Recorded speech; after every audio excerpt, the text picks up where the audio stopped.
Hey there, paper geeks and glitter nerds, it's Anita, the crazy geek crafter. This week is another monochromatic card. It is brown. And for this challenge, the rules are as follows. All products are permitted if they're in the designated color. Pattern paper must only have the designated color. Small amounts of white and black are permitted if, for example, for stamping or as on characters. And I have a hashtag for it if you want to participate in this challenge. It's called cgcmonochallenge. So if you're into monochromatic cards, please share and inspire everyone. As always, we start by having a look at what I have in brown, and brown is actually not the color I have that much of. I did find these pearls, for instance. They're brown, but not that many sequins. I had one pack with a few brown colors in it. I had quite a few brown cardstocks, but then again, you do need brown for if you're making scenes and stuff for wood accents. So I have quite a few of those. And of course, craft is a brown color. There's one technique with monochromatic cards I haven't tried yet, and I really wanted to, but I was unsure of doing it with the other colors because I don't have enough, I feel, with my markers yet. But browns I have a lot of, so I'm going to try and make this image with only brown Shin markers. And therefore I'm going to stamp it in Crunchy Leaf, which is an alcohol marker safe ink from Lawn Fawn, which is brown, staying within the product. I could have stamped it in black. It is permitted per the rules I made myself, but I wanted to try and do it in this brown. Just to warn you, I did not write down every single color combination. I just put out all my brown markers as you see them up here, and I'll keep them in this line, but unfortunately it will slip out of the picture somewhere down the line. But I did want the freedom to just color and not have to write down everything I was doing, trying to find some kind of description for two different stripes on the popcorns and whatever that box is the one cat is holding. I just wanted to color and try this out. I do think I succeeded quite well. I think there are one or two markers maybe I didn't use, but I'm not completely sure since, like I said, they slipped out of the screen at one point. I do have 9 colors here, and you could maybe go down to 7, but I wouldn't go far below that since there are a lot of details on these cats and you'd want to still be able to see the image. I do hope this coloring sequence is helpful to you, even though I don't have the exact colors I'm using constantly. I will see you at the other end though.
To go with my movie theme, I found this film strip on freesvg.org.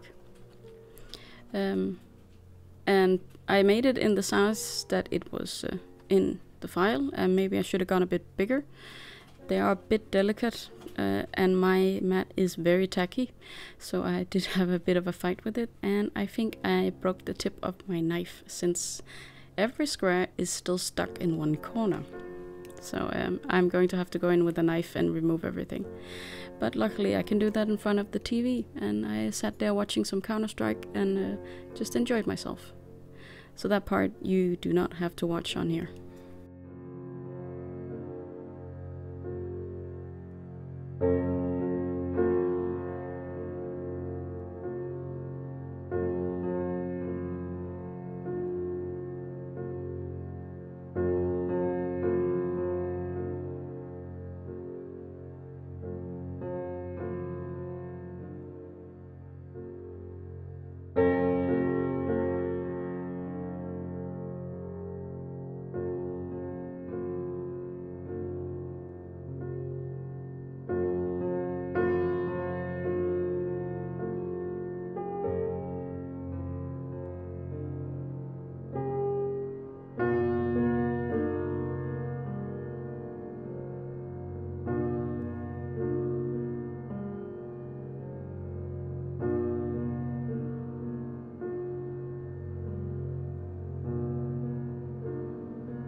I did want to glue these together in, I wouldn't call it pairs because there are 3 of them, but to get them to be a bit thicker and more sturdy on the card, especially since the end line, or whatever you call it, they tended to snap, so I needed some stability for them. And this took a bit of fiddling, and I was completely glued when finished, but they work very well on the card.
I don't have a marker like I have the London Fog and the Tuxedo Black Memento marker to cover the edges when I do this fussy cutting thing.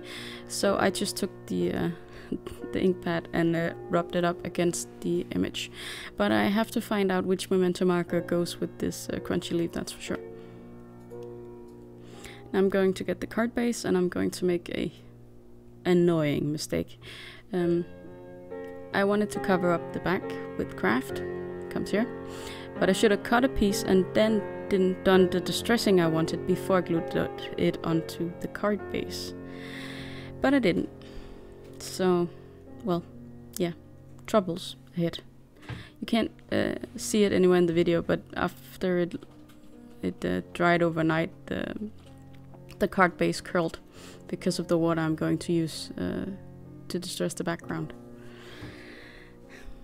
It's such a dumb mistake to make, and you make them again and again, and then you remember for a while, and then you do it again, like here, and then I'll remember the next 2 months, and then I'll forget again, and you know, so on and so forth. The circle of life, if you will.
I still have some empty space on my cards, so I am pulling out a Hurra die from Free Scoops. And once again, I'm using craft and ground espresso, that's the word. It just escaped me for a moment. And I just want to dry it before I put it through the die cutting machine, so I don't color my die on the inside.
And for a few embellishments, I'm going to use these sequins from Neat and Tangled.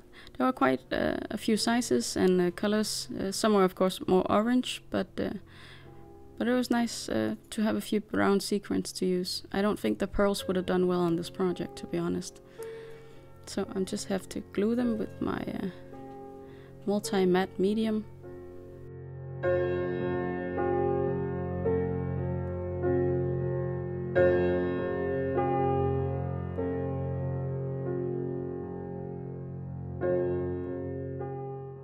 It wasn't all done, I felt, so I pulled out the glossy accents to cover the Hurra, and it just went everywhere.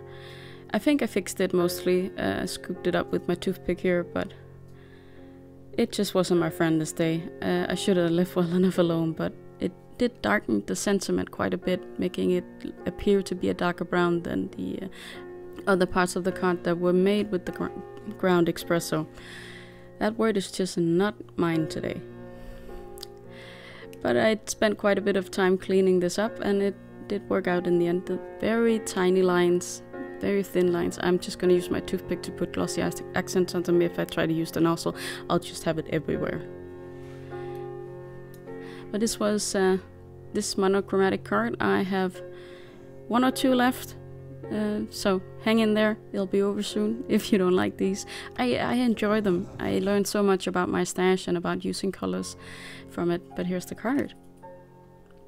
So, and we're going to see it here with its counterparts. I do encourage you to show yourself by commenting, liking, subscribing, and if you're afraid to miss the next video, ring the little bell next to the subscribe button, then you'll get a notification when the video is ready for you. Until next week, I hope you'll be having a good day, evening, or night.